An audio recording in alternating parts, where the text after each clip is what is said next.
Hello, hello. Welcome back, everyone, to All the Mods 8. It has been a long while, hasn't it? I'm sorry, I've been very busy with Lost Ark, and at the beginning of the year, it was crazy for me. First, I did a little bit of... And then I did a bit of...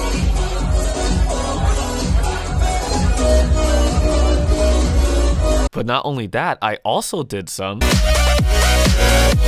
And also some. But then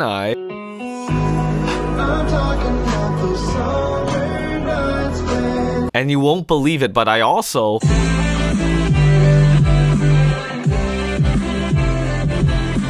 But yeah, after all that happened, I realized I had like 5 months of Lost Ark footage to edit, and I made it into one big project to edit it all down into one video, and oh my god, I'm finally done. And then I have a theming video to edit, and that's about it. But hello everyone, welcome back to All the Mods 8.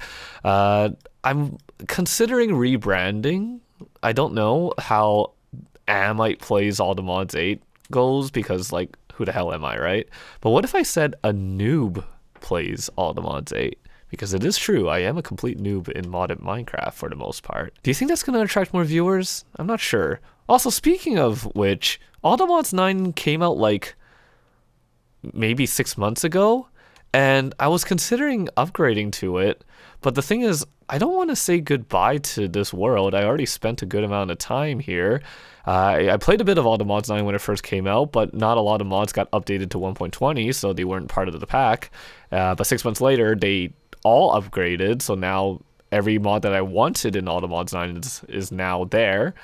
But now I don't know what to do because I have an All the Mod 8 series going on. So should I bum rush it? I don't want to do that. That's a lot of hours.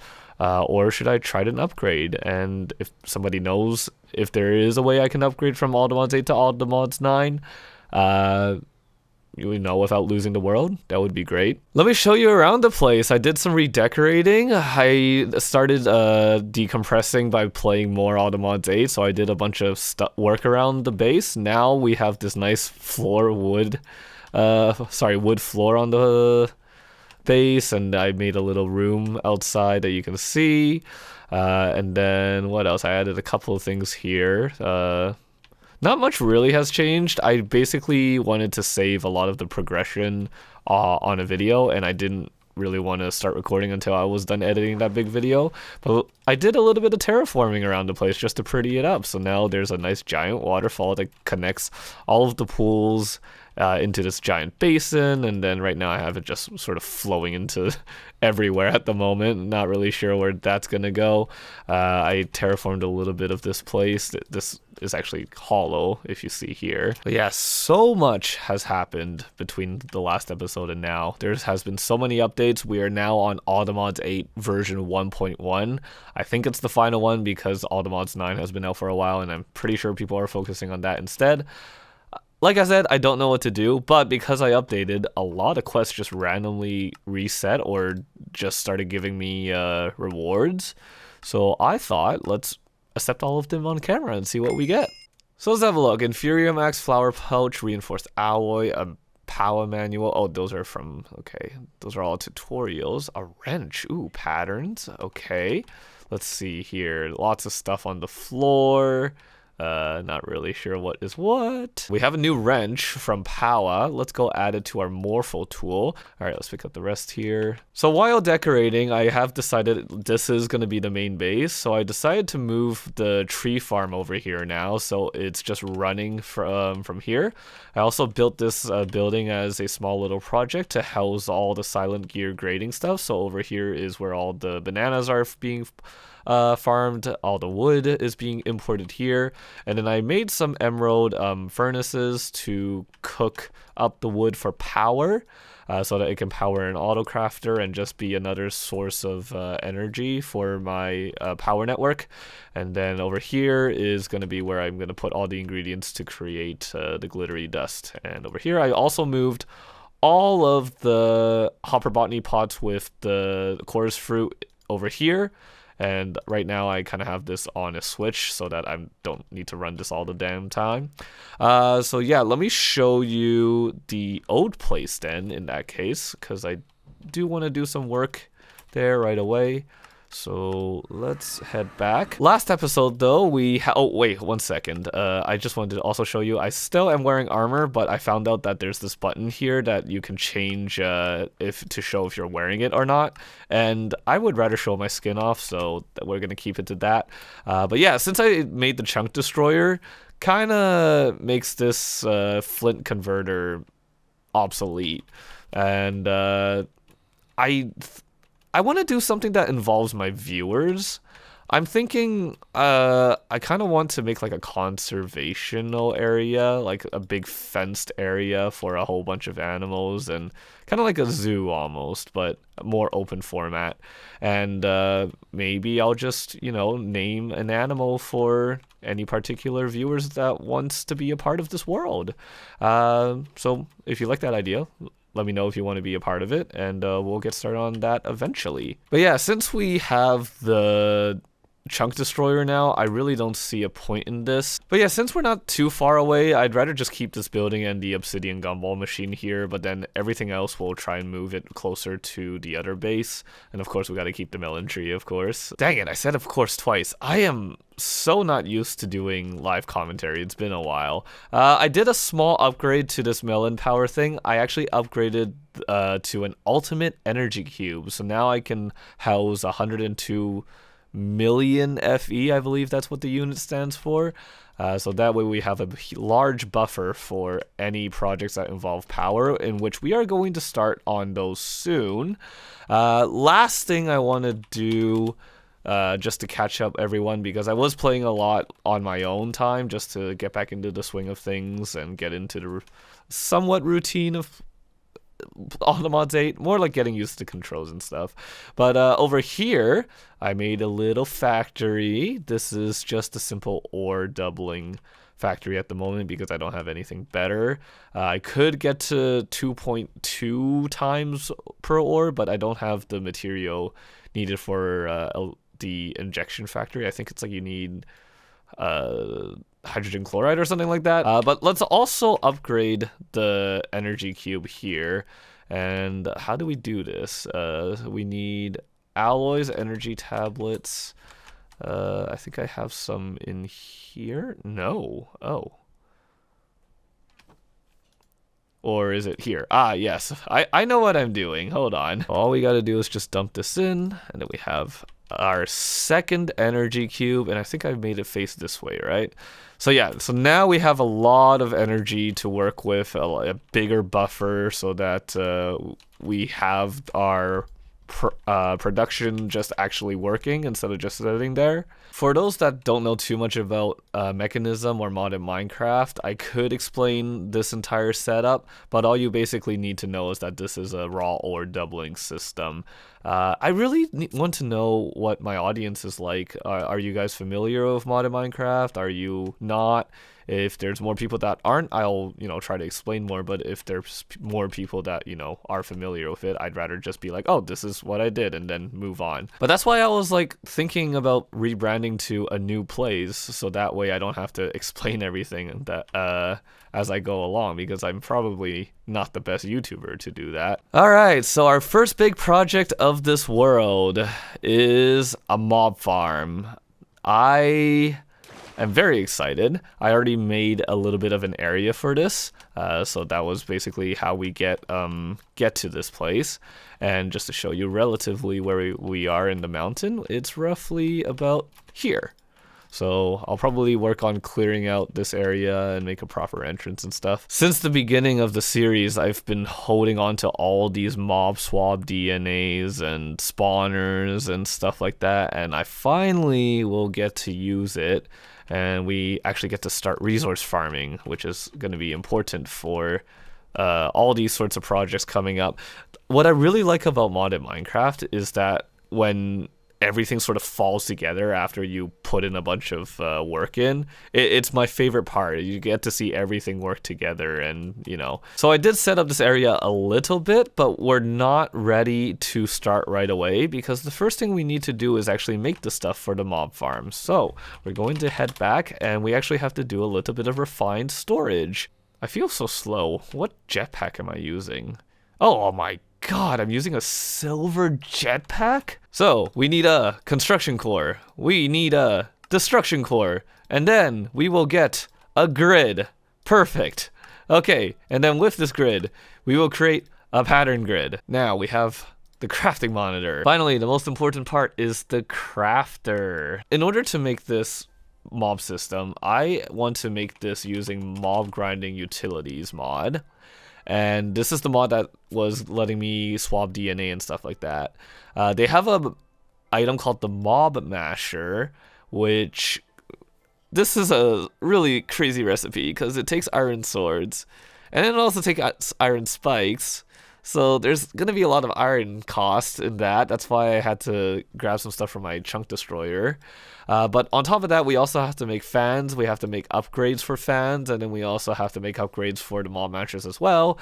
And frankly, I don't want to make 256 iron swords or whatever the number actually is. And I just want my machines to do it for me. So I added these doors to get access to my refined storage at the back here. And then let's make some room over here just so that it doesn't get so claustrophobic.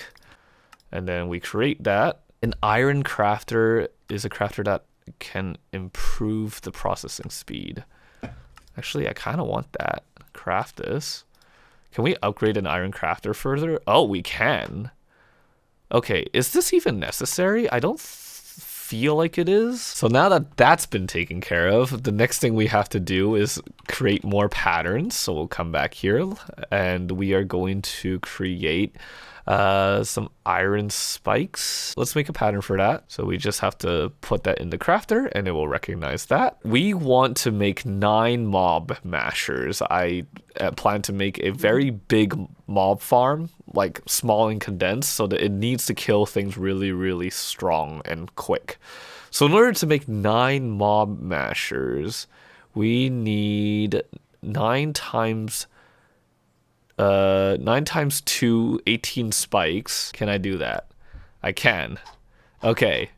So do they show up here? Oh, they're being slowly made. Oh, that's so cool. Yeah, and that saves me all the math that I have to do in my head, as long as I'm just capable of just having the materials ready. Okay, so since I need 9, I need to make... So we'll craft 18 iron swords. Oh my God. Short on sticks, are you kidding me?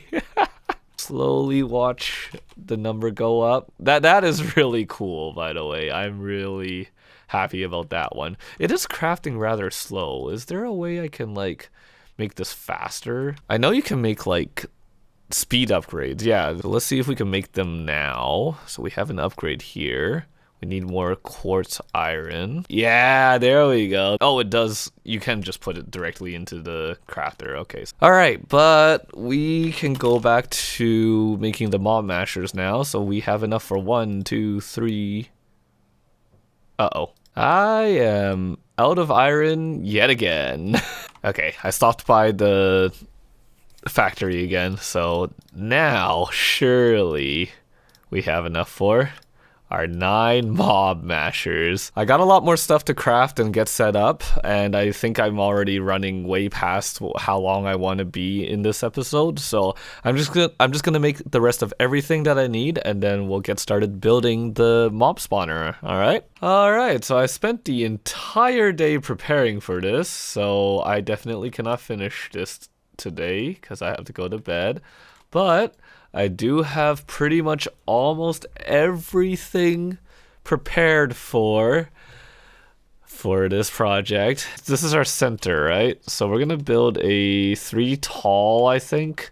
It actually doesn't really matter, but it's for safety's sake, I'd rather just do it. Inside every one of these cardboard boxes, as I've shown in like I think the first episode or whatever, contained a spawner. So this one's a blaze spawner, right? So if we right click with a comparator, this will turn the spawner off unless it's powered by a redstone signal. And we're going to power these wirelessly with the redstone links, which have been used before in this playthrough with the obsidian spawner.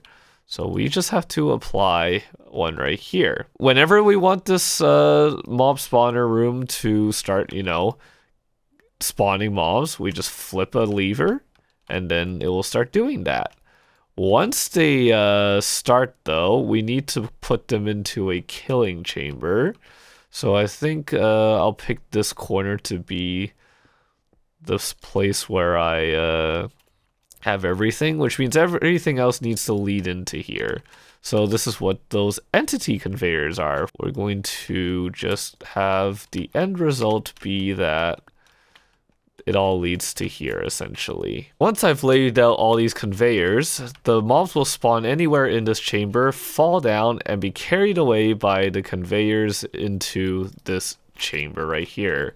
So the important thing about this that I'm trying to do is to have an arrangement where it's sort of half and half coming from into this way and this way, so that way when I have like 8 spawners going off all at once, they won't all get clogged up. In addition to redstone control, we can create other things for the mobs that are spawned by the spawner. So for example, if I right click with a chorus fruit, you can see now that the property of the spawner says no AI. So this means, as the achievement says, the mob will be brain dead, essentially. Another important thing is the soul lantern. If we right click with it, it will ignore the light requirement, so we can keep it as bright as we want around the area without compromising the spawn of the other mobs. Sorry, of the mobs. Oh my god, it's so late. I need to sleep.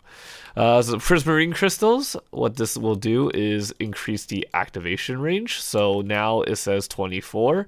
So if I stand 24 blocks away, it will still be on. And finally, the most important ones is sugar, which lowers the minimum spawn delay down to 20 ticks.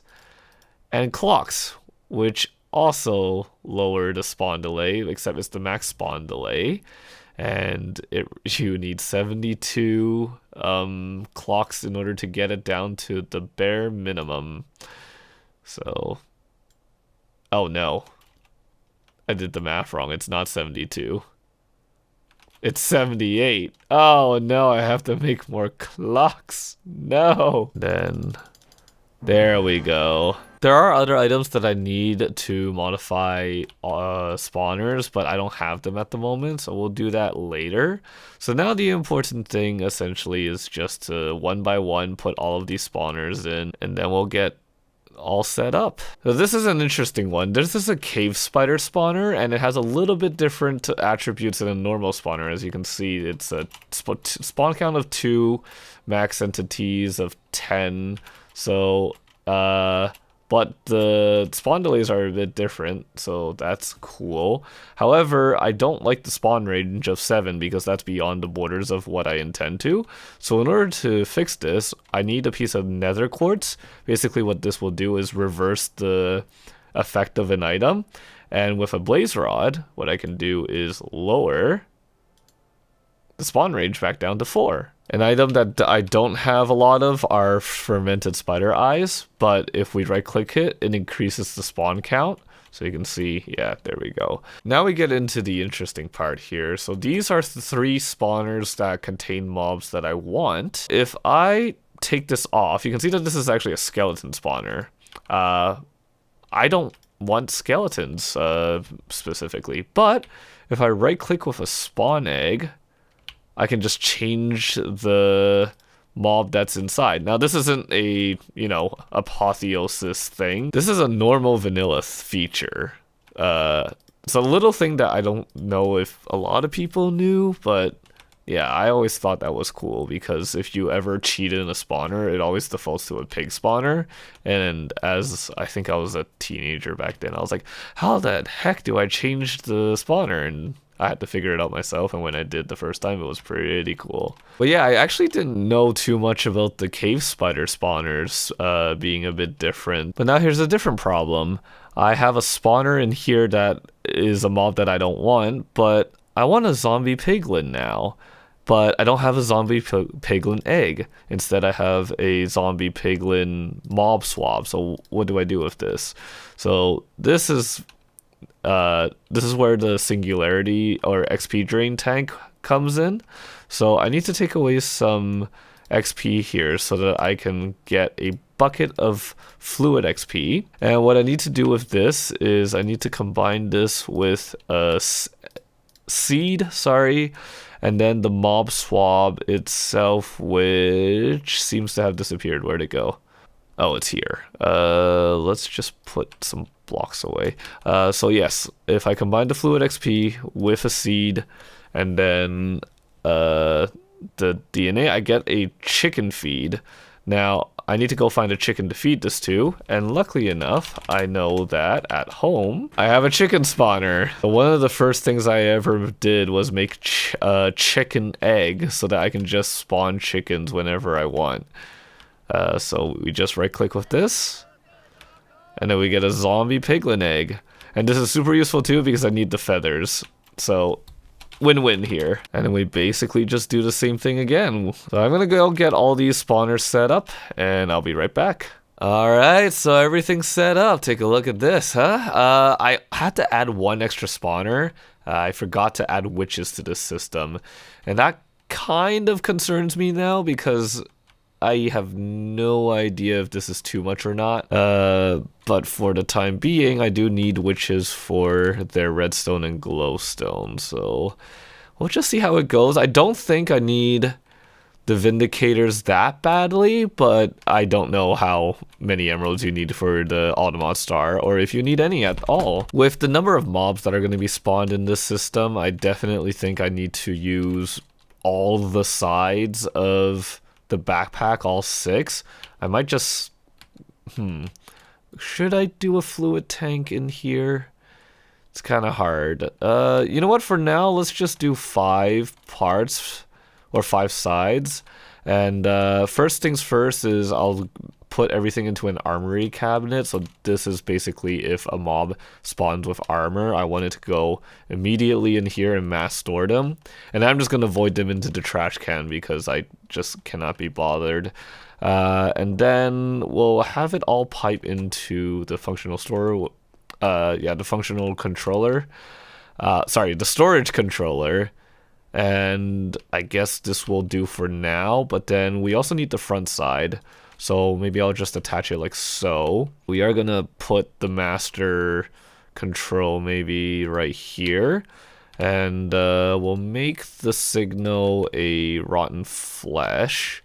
And we'll just go ahead and wire all of these up into, oh god, 1, 2, 3, 4, oh, barely made it, 5, 6, 7, 8.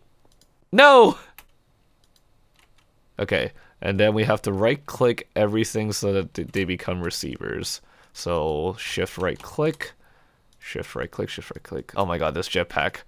That's it. After this project is done, I'm upgrading this jetpack. Alright, now for the part that I am most afraid of is the mob mashers. Because if I do this wrong and I have to do maintenance on this, it's going to hurt if I take one wrong step. The first thing we're going to do is we're going to place down all of these redstone glass, and then we're going to place the mashers in, so that activates all of them.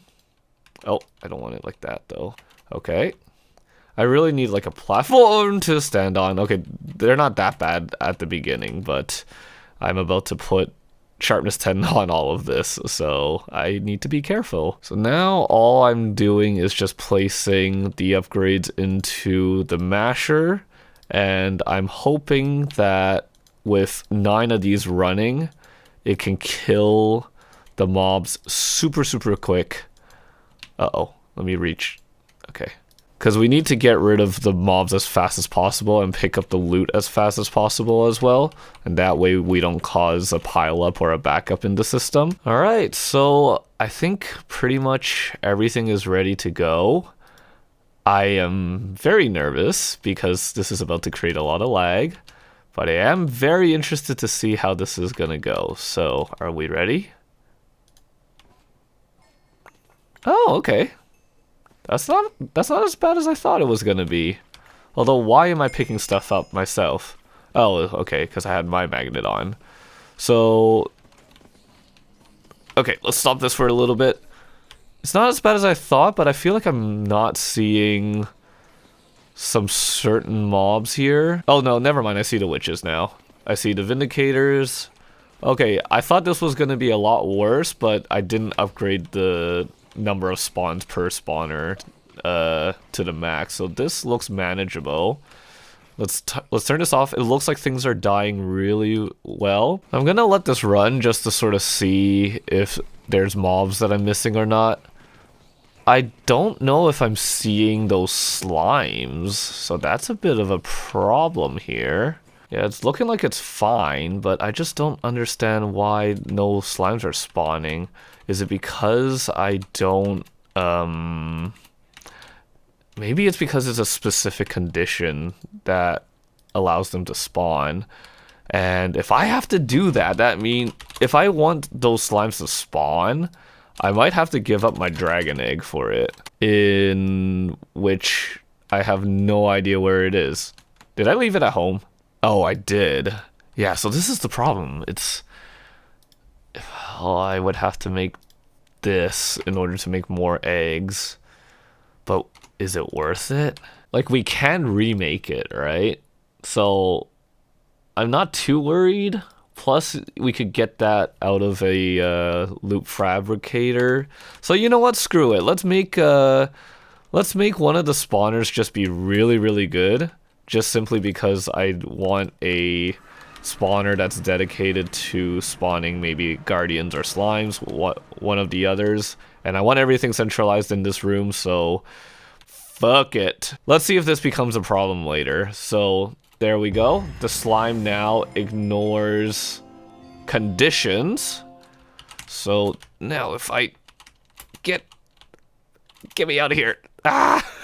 So now this way. Ah, there we go. Now the slimes are spawning. Okay. All right. So I managed to figure it out. What compacting means, whether allow or deny, because I'm trying to prevent the 1x blocks to be crafted, because I don't know how much I need for now. So we're going to keep everything to just the first condensed form or block form of an item.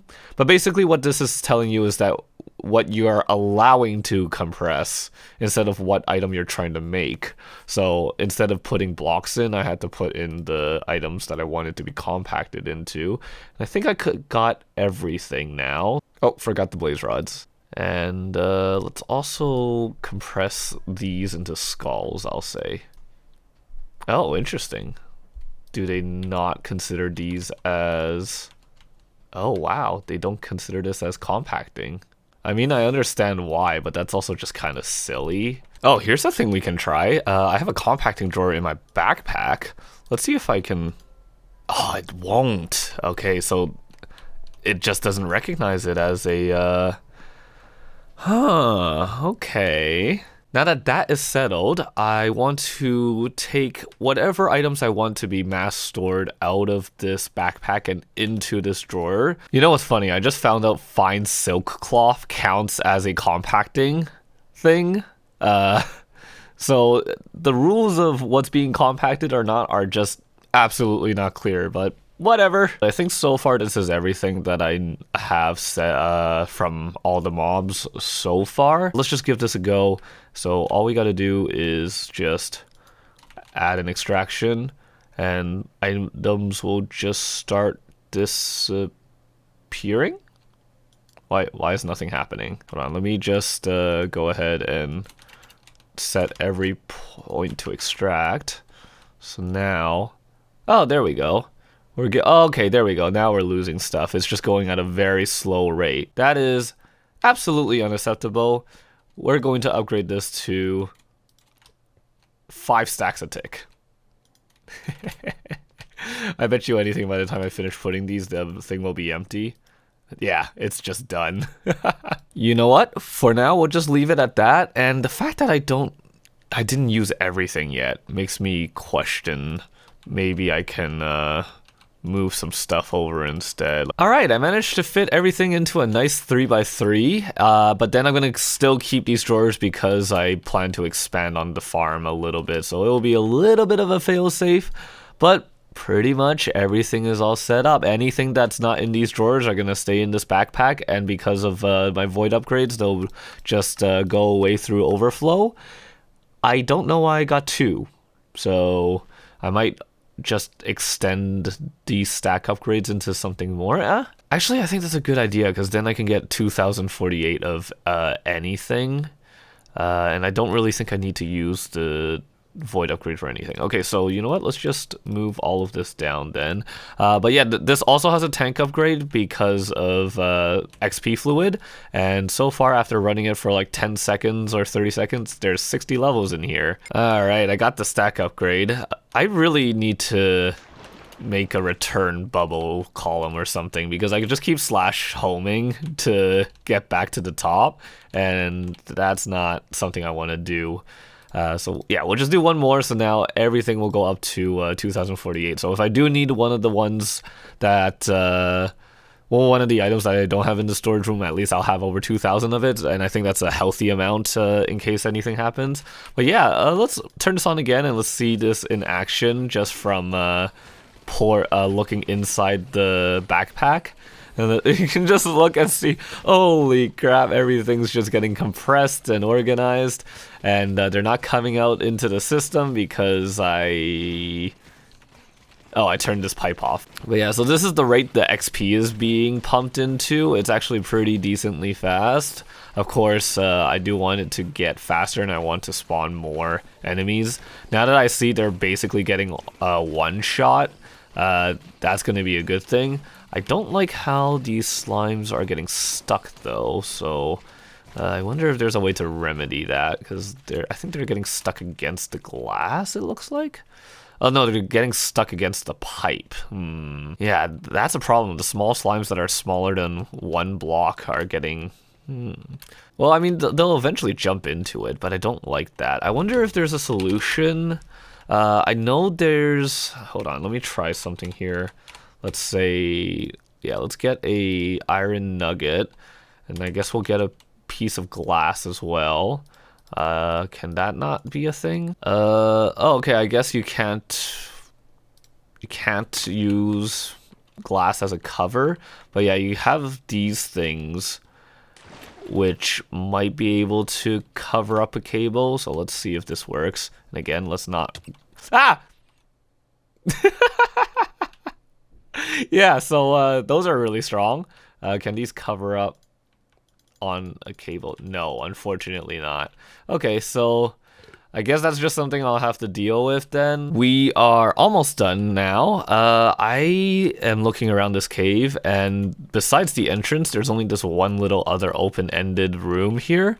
So I want to quickly make something on this side. All right, so we cut out a nice little room, and this is for one last spawner. Now, I did show a whole bunch of customization you can do with spawners, but sometimes I just need a room where with a spawner I can just modify whenever I need.